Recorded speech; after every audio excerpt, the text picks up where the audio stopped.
Oh, take me from the busy crowd. I cannot bear the noise, for nature's voice is never loud. I seek for quiet joys. John Clare, sighing for retirement. I have always lived at odds with myself, like a fish out of water, constantly gasping for air, as I forced my body and mind into the unnatural existence of city living. This was until a brutal awakening brought me both to my knees and to my senses, in the year I like to call my perfect vision, 2020, when I left the city where I'd spent the majority of my life for the countryside. Today is a pilgrimage to a place that marked a period of great change in my life. To search for some forgotten pieces of myself, and to lay a few ghosts to rest.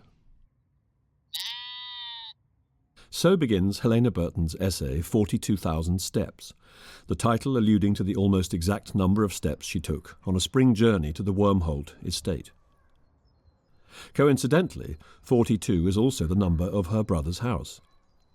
She stayed there during the filming of this work, and also in an earlier phase of life, when she moved from the hipster Portobello Road to the more sensible Shepherd's Bush, transitioning first into single parenthood and then on into barrenhood.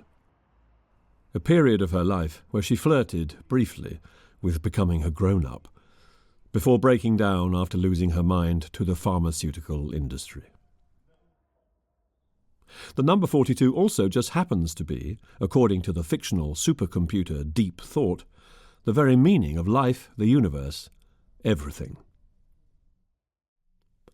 Burton's essay is specifically on the topic of psychogeography, a genre, according to Guy Debord, who coined the term in 1955, concerned with the study of precise laws and specific effects of the geographical environment, consciously organized or not, on the emotions and behavior of individuals. Given that Burton tragically passed away shortly after its completion, 42,000 Steps has long been considered her swan song.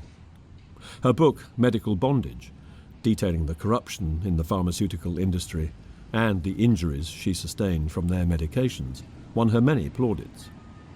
As a Jungian analyst, former fine artist, and a fan of W.G. Sebald, both coming to authorship late in life before dying at the same age, critics compare 42,000 Steps to Sebald's work The Rings of Saturn, which she openly acknowledges was of great inspiration. It features in a series of works in a genre that Robert Macfarlane, another of Burton's influences, refers to as autobiopsychogeography. Also included in this genre are authors like Noreen Massoud, Olivia Laing and Amy Liptrot, white women predominantly seeking redemption and healing through integration with their surroundings. On the train from Colchester to Liverpool Street, she writes, I read a piece in the Observer supplement that my mother thrust into my hands yesterday about women who kill themselves in prison. Pertinent, given that one of my destinations today is Wormwood Scrubs. Pertinent, given that my body has, for most of this lifetime, been a constant prison of pain and suffering that I have tried various ways, including suicide, to escape. Pertinent, given that I believe the very earth herself to be the demiurge's prison, where we discover ourselves to be trapped until we find a way out. Pertinent, given that the area I am documenting, with its secret wormholes, is potentially, I believe, such a way out. Pertinent, given that today, on the very land where ancient healing forests and rivers were destroyed, a smart 15-minute city is rising up, where soon, I fear, the words the Eagles sang in Hotel California will come to pass. You can check out any time you want, but you can never leave. As in Dante's Descent into Hell, to journey south from Suffolk is now, for Burton, symbolically to travel towards death. A psychic death, that is, as she travels to a place where she experienced many profound endings. The Monday 10:30 a.m. train is packed with half-term visitors to London. Living so remotely now, most days she rarely sees a soul who isn't known to her. Today, by contrast, she will encounter millions of nobodies she will never see again, all coexisting in a Truman show they are unaware of starring in. And now, over the tannoy, comes urgent instruction from the movie's director. If you see something that doesn't look right, we'll sort it. See it, say it, sorted. We are entering dangerous territory now, where constant vigilance is of the highest importance. I wonder, is this to aid with the Archon's louche extraction? Louche is a term coined by the writer Robert Monroe during his work for the CIA Gateway program, a hyperdimensional energy given off by the human soul, particularly when traumatized. Cities are big louche factories for the Archons, those beings who help administer the demiurge's oppressive rule. Acutely conscious of this, Burton wisely draws a white protective light around her, and then, spat out of the train onto Liverpool Street Station concourse, it was, deep breath, onto the tube to her final destination of Shepherd's Bush, courtesy of the Hammersmith and City Line. The next station is Shepherd's Bush Market. Born in 1968 in Stockholm, Sweden, Burton recalls her mother pointing out from the train the hospital where she was violently pulled into this world with forceps 14 years earlier. They were returning from visiting her maternal grandmother in prison. Psychiatric hospital. Soon after her birth, her mother brought her to London to live with her chronically faithless father in a flat off Baker Street, before moving first to Richmond, then, in her early teens, to Holland Park. At 22, she moved into a flat with friends in Ladbroke Grove, where she lived for 10, often very debauched, years, until trekking west to Shepherd's Bush, as so many new parents do, seeking a fresh start and a good Free State primary school for her infant son. Her older brother had trodden a similar path, eventually creating a welcoming family home on Wormholt Road. In her early 50s, Burton took a sharp easterly turn, as her parents had in 2004. They to the Suffolk coast, she for the Essex-Suffolk border. Not too near. As the tube trundles towards its destination, Burton recalls, "When I lived here, as a single mother escaping an abusive relationship with my then toddler's father, I regularly took this train ride with my son, a cheap morning's entertainment, given that he was obsessed with trains. He would not recognize this landscape now. The unstoppable monster of regeneration has marched onwards through both our lifetimes at a relentless pace." As Ian Sinclair writes, London, better known, less understood, was more London than it had ever been. A monster, greedy for expansion, eager to swallow underexploited ground and to bury it in satellite development.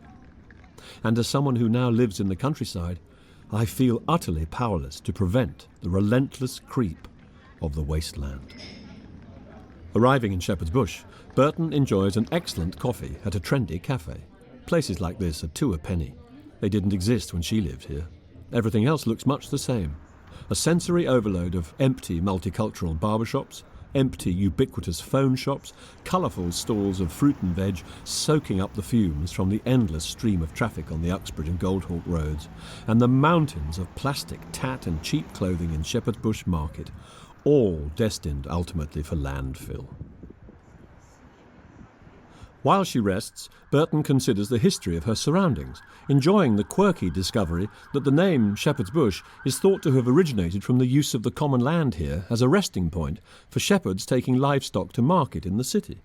A map dated 1841 shows it to be chiefly rural, compared to the fast-developing Hammersmith. Residential development began in earnest in the late 19th century, as London's population expanded rapidly after the Enclosure Acts, those acts which drove many sensitive souls, like the peasant poet John Clare, to ruinous despair. The area's focal point is the Green, a triangular space of about 8 acres of open grass, with Westfield Shopping Centre to its north. Built for £1.6 billion on the former site of the 1908 Franco-British exhibition, the Temple of Doom, as locals call it, opened in October 2008. It's the largest of its kind in Europe, a monster shrine dedicated to mass consumerism. While Westfield now seems as if it has always existed, it very nearly didn't. On the 7th of July 2015, Mohammed Rehman and Sana Ahmed Khan planned to blow it up on the 10th anniversary of the 7/7 London bombings, but were thwarted by police. Often fearful of such terrorist atrocities, Burton limited her visits mostly to the cinema complex, primarily with her young son, until he no longer wanted to be seen with her in public, that is. Burton writes, "Along with cinemas, the area is a melting pot of music, theatre and television. It's hardly surprising, given the special energy of the land it's built on. Magic spells are still being cast, but nowadays it's called entertainment. The Who, Sex Pistols and The Clash, all bands my parents were deeply dismissive of, have connections to the area. Then there's the former BBC Television Centre, where my father spent much of his career. I remember how, if I wasn't feeling well at school, I'd sometimes end up star-spotting in the corridors or canteen at his office in Richmond Way, instead of going home to an empty house. Had my father's compulsive philandering not landed him in very hot water, and the newspapers, when I was 13, he might well have risen to controller of BBC programmes. Control. Television. Programming. When the elders warned us not to watch the Black Mirror, that it would rot our brains, how I wish I had listened. But we thought we knew best. Young people always do."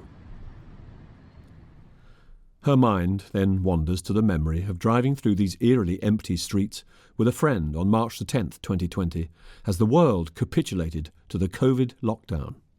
For the sheer rebellion of it, they drove around for hours just to feel alive with imminent death seemingly omnipresent. It was in a work about another pandemic that Daniel Defoe, in his Journal of the Plague Year, created the first prototype psychogeographical report, and, in the process, established London as a most resonant of locations. It's hard to conceive that once, before even Defoe's London, there was nothing here, just acres of farm and woodland, full of snakes and spell-casting wizards, and perhaps those who could pass through wormholes and travel to different dimensions. Or maybe just to places like Wormingford, close to where Burton now lived and regularly wrote while out walking. As she documents in her essay on the Akashic Records, a journey through a wormhole was the means by which her soul had ended up on prison Earth, sent here as punishment for exposing eco-corruption in the Palladian star system. But then, time is merely an illusion, another prison. There is no time, no past, no future. Everything exists only in this moment. The future exists only in present understanding and hopes, while the past is merely memory. This distinction between memory and fact is significant because memory is unreliable and influenced by emotions, dreams, and personal interpretation. Yet we ask ourselves, have we not somehow been at this exact point in our history before? Are we attempting to solve a puzzle until we get it right? But we keep getting it wrong, covering up the evidence of our mistakes and never taking personal responsibility. It's always someone else's fault. Our parents, predominantly.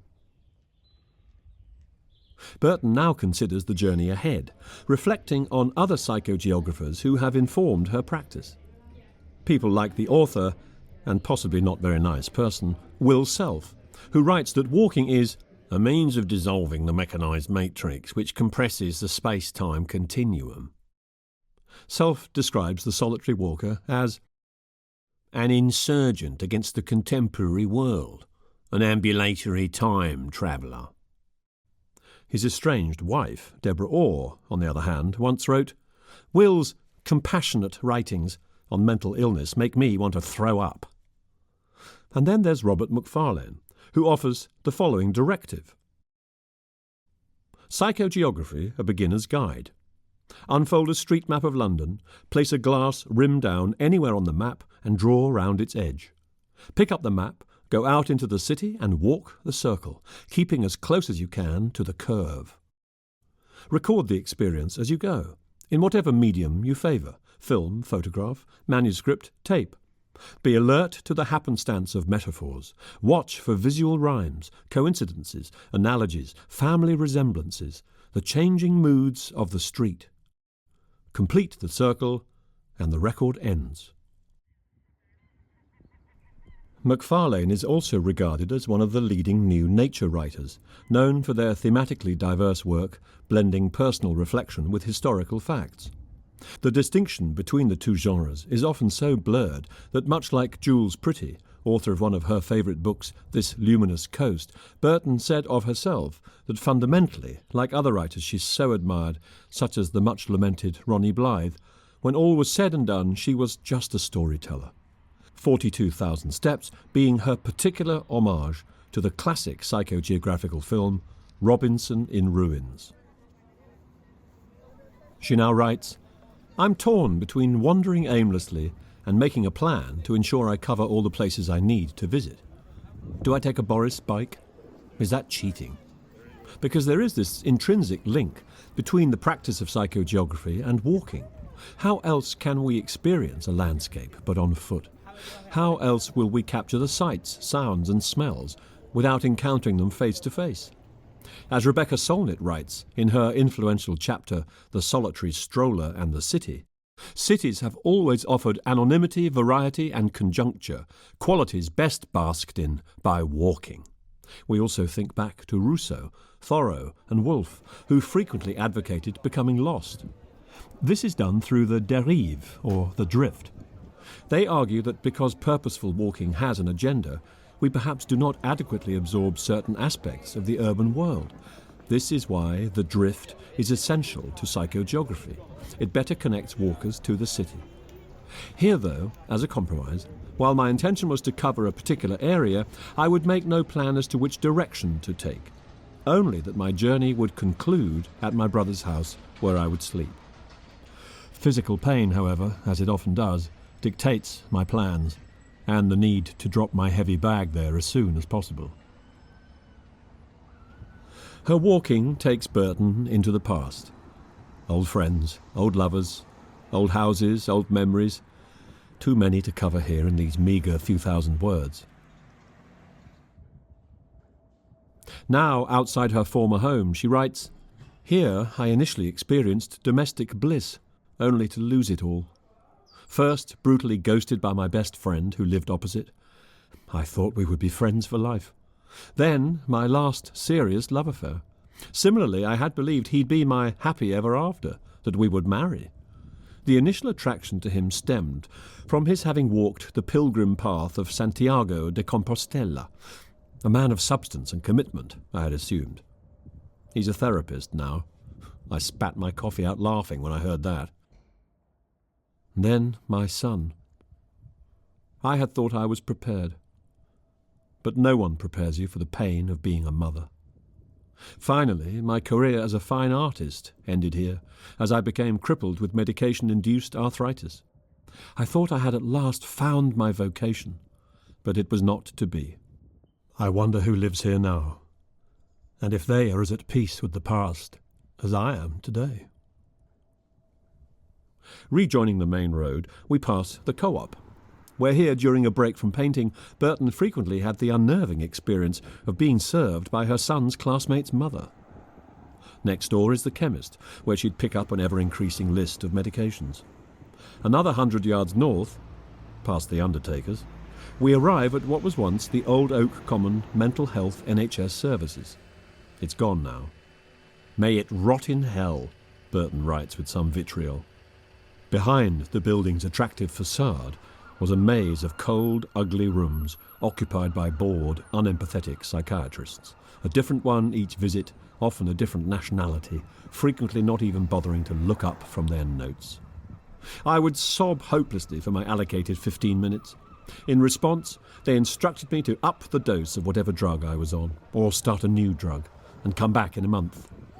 Eventually, so broken by this arrangement, I turned in desperation to a private psychiatrist, but he just became a very expensive and then abusive drug dealer. At least he was a consistent presence. His Chelsea consulting rooms were comfy, with old master paintings on the wall that I could dissociate into. How I wish the characters in those paintings could have warned me somehow and told me the truth.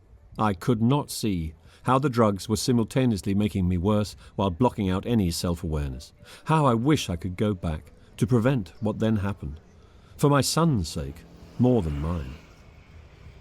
Instead, let's travel forward now, away from these terrible memories and the darkness that germinated here. Old Oak Common Junction, at Wormholt's most northernmost point. Wormholt, incidentally, means Dragon Serpent Forest in early English, is today the major terminus for the Eurotunnel. Perhaps this development shouldn't surprise us, given that the area was once a notorious vortex, an electrical power node. It was all nature reserves here, where people could frequent the waters at the Acton Wells Spa Resort, with the Old Oak River flowing through it. In fact, a plethora of healing ponds proliferated throughout the estate. It's a short stroll now to 42 Wormholt Road. There, Burton chats with her brother, charges her phone, and soothes her painful feet. Her brother is a keen astrologer. With Mars retrograde in Cancer, he says, we are in unprecedented times. Many are feeling it. Prompted by their conversation, the essay continues, as we will learn, astrology is of great significance to the Wormholt estate. Both my brother and I were educated at St. Paul's School. At the girls' school, Gustav Holst wrote his astronomical love letter, The Planets, in the music wing. Being a talented musician, I spent much of my adolescence there too. But I hated school. I learnt little of any importance. Holst was, like me, a keen rambler, a vegetarian, a teetotaler, an asthmatic, troubled by neuritis in his right hand, and a depressive. Disillusioned by his lack of success as a composer, he took a walking holiday to Spain in 1913, meeting Clifford Bax, a writer with an interest in the esoteric, who first introduced Holst to astrology. Like my brother, courtesy of whom I learned far more about myself than from any psychiatrist, Holst became an enthusiastic creator of horoscopes, casting them for his friends for fun. Living close by, I'm sure he visited the area for his health. In the 1980s, however, during my time at the school, this was not somewhere you visited for your health, unless it was to buy weed. We preferred to hang out on the King's Road, or frequent the pubs along the river opposite the boys' school in Barnes. Ah, yes, alcohol, the demiurge's magic potion. As, fully recharged and emerging onto the streets, one of the first things Burton observes is the drunk detritus and ugly fly-tipping in the passageways that run behind the pretty, now much sought-after houses on the Wormholt estate. What a metaphor for her earlier life. Looks good on the outside, while the unloved ugliness never really gets tidied up. Gazing at the map of the estate, with its streets named for flowers and herbs from ancient folklore, magic and mythology, she ponders the lack of road maps we receive to help us navigate life's ordeals. No wonder she kept getting lost. A drunk suddenly leers towards her. "All right?" He winks. "All right," she nonchalantly hails back. For today she is indeed all right. She has, at last, found her way. Arriving at the former Wormholt Library, we admire the green Greco-Roman dome, which references the pineal gland, and the 16 pointed stars on the floor. In 1992, it closed following many supernatural disturbances. Subsequently, all the beautiful birch trees were removed to build the Conway Prison. Correction, the Conway Academy School. The library is now part of the school. We can't get in for a closer look, as it's all locked up for the holidays. Having worked as a therapist in schools for many years, Burton fears the impact of, let's call them what they are, indoctrination centres on our children. Every child, it seems, is today sentenced to become addicted to technology. However, if we can just look up from our phones long enough, we might notice the architectural arches which are prevalent here, including 2 large arches on the Wormholt estate and another on the nearby Orchard estate, located at the spot where Jimmy is murdered in the 1979 film Quadrophenia. The word arch derives from the Greek to rule. Mythologically, passing through an arch symbolises rebirth or military victory. Arches and doorways are understood as thresholds in time and space, through which one passes to enter other dimensions. Arches can also naturally connote the vault of the sky. And here on the estate, we now reach the Curve, the name echoing the curvature of time and space. Surely one could be forgiven for sensing the possibility of discovering a wormhole around here. Burton writes, "The wormhole is the snake devouring itself, the alchemical Ouroboros. The beginning is the end, and the end is the beginning, a representation of creation. The three archways also line up with the three stars on Orion's belt. It is the axis mundi, the underworld connecting with the upper world, an interdimensional gateway to the multiverse. I wonder, do you ever sense, as I do, that reality is fracturing and recreating itself? Might not be such a bad thing. After all, it happened to me, and it turned out to be for the best. While they can keep putting up buildings in denial of the inevitable, they will all burn like Grenfell in the end. The bankers, and now BlackRock, will continue to finance the bombing of cities so they can then finance the rebuilding of them in an insane, endless loop. Within this loop, I fear I have been consistently reincarnated, consistently playing the same role, consistently seeking a way out. Maybe centuries ago, someone who looked just like me was searching right here for the wormhole. Or maybe just for some anti-parasitic herbs to treat a loved one affected by malefic planetary influence. Perhaps I'm walking in my own footsteps. Well, I'm done with the whole human experience, because they have turned our Garden of Eden into a hellhole. Talking of hellholes, we now find ourselves on Duquesne Road, named after the architect of the prison that soon comes into view. Wormwood Scrubs, constructed by the inmates, was opened in 1891 as a Category B facility for adult males. Among notable past prisoners are artists, writers and musicians who were conscientious objectors to war, as well as Ian Brady, the Moors murderer responsible for the deaths of 5 children in the 1960s. Is prison too good for someone like him? Because it's clear the system isn't working. People are simply not deterred from committing heinous crimes, even though most of the inmates are locked in their cells for 23 hours a day. Ever the rebel, this knowledge is not sufficient to deter Burton, as she photographs a sign which instructs her not to. After all, as her university tutor James Canton frequently remarks, psychogeography is all about breaking the rules. She writes, "I've gone into prison a few times to do service for Alcoholics Anonymous. At Wandsworth, though, as there are no meetings here at the Scrubs, I try not to forget the feeling of walking out of the gate afterwards free. It taught me so much about how we take our freedoms for granted. A greater prison, though, for me, is that of our minds. I will never forget what it felt like finally to break free of that jail, the one psychiatry had sentenced me to. Back then, I was offered a job working in prisons with male offenders struggling with addiction. Shortly after accepting the role, doctors discovered a tumour on my right ovary, which required surgery. I decided against taking the job. A few years later, aged 39, I needed an emergency hysterectomy. Both these operations took place in the hospital next to Wormwood Scrubs, where, post-surgery, deranged with drug-induced akathisia, and listening to the haunting cries of the newborns in the maternity ward, I tried to find a way onto the roof, to throw myself off. It is somewhat cruel, don't you think, to end a woman's reproductive cycle in a hospital mainly concerned with facilitating birth? For Queen Charlotte's is one of the oldest maternity hospitals in Europe, founded in 1739. It was originally called the General Lying-In Hospital, the first of its kind in Britain. Maternal death was a common occurrence throughout the 19th and 20th centuries, especially among young women in good health before their pregnancies. One specific cause, postpartum infection, was referred to as the doctor's plague because it was more common in hospitals than in home births.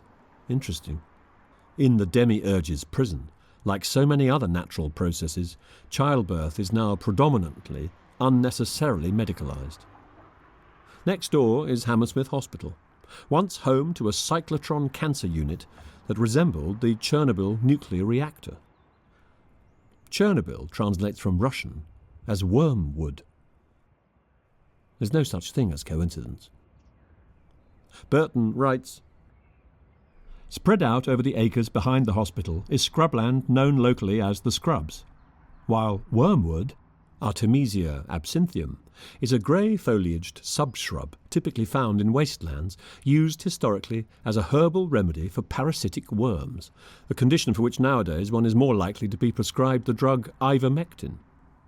It was the 1910 Flexner Report that destroyed the practice of medicine as it had existed in the West, heralding a new age of petrochemical waste that evolved into the allopathic pharmaceutical empire of today, including the drugs which would cut short my life. On the Scrubs stands an athletics stadium named after the Olympic sprinter and possible drugs cheat, Linford Christie. While today every step is torture for me, thanks to the safe and effective medications prescribed by doctors, it was in that very stadium at the age of 13 that I broke the 800 metres record by 16 seconds while competing in the London School Games. Is the wormhole located there, I wonder? And could I find it? If I could, and if I could reach back and talk to that 13-year-old me, what would I say? I love you. Run, I would say. Run from the psychiatrists. Run from the pills. The Valium your mother just put you on. Run!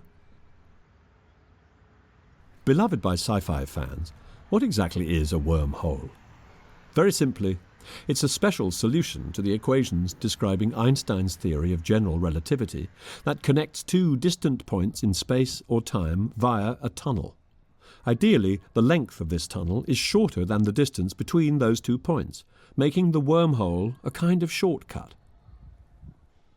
In the 1970s, physicists worked out the math needed to make a stable or traversable wormhole, the trick being to move the entrance of the wormhole tunnel beyond the event horizon of a black hole and to stabilise the tunnel itself so that matter passing through doesn't cause immediate, catastrophic collapse. Standing by a pile of wood on the Scrubs, dumped and staggered up like a ruined game of giants Jenga, Burton ponders this mind-blowing proposition. Wormholes sound kind of dangerous. All I know is I'm tired and cold, so I trudge to Wood Lane to get a hot chocolate, rest my feet and charge my phone.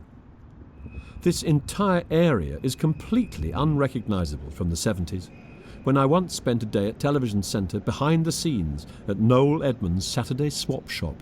That experience taught me a lot about the nature of the media. Remember Medea, the goddess of illusion, she who killed her children? What we see on a screen bears no resemblance to what we see in real life. We are all being programmed by television. One of the best things I did in 2020 was turn it off. Where once there were standing stones, the construction of the White City estate on Wood Lane began in the late 1930s and was completed after the Second World War. It is named after the exhibition that took place here in 1908, a huge 200-acre site with white stuccoed palaces, halls, stadiums and canals. The exhibition was visited by an astonishing 8 million plus people. Really? Who counted them? 8 million?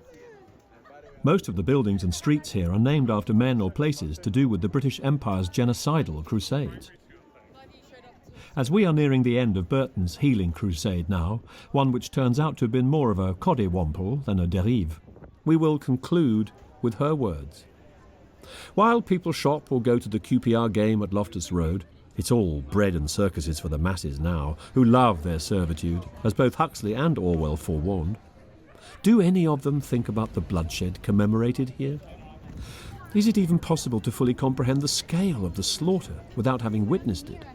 In the same way, how can you ever really understand me unless you have walked in my shoes? Indeed, how many ever seek to understand themselves and to grasp what they are doing here? Too few, I fear. I seek some solace in Hammersmith Park, where the gardens seem to exist in defiance of the buildings going up around them.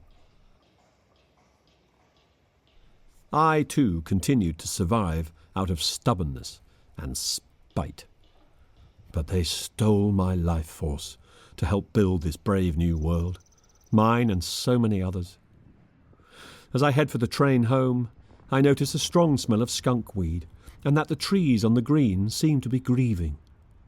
What will they witness in the decades to come, I wonder? Almost at journey's end, I celebrate with a cup of tea in the busy cafe where I began. At a neighbouring table, a woman is busy writing. Maybe, I daydream, she too is composing a stream of consciousness piece in which I am now featured. A tired middle-aged woman is jabbing away on her phone at the table next to me. She looks sad. We all want to live on in our words, don't we? Seeking immortality. Is her writing better than mine? I will never know. As the tube carries me away from the area, my gaze lingers on the remains of Grenfell Tower and its banner proclaiming, "Forever in our hearts." Will my work be remembered? I wonder, solipsistically. I will never know. I have found the wormhole, so don't weep for me. I have found a way home. I will finish now as I started, with the words of John Clare.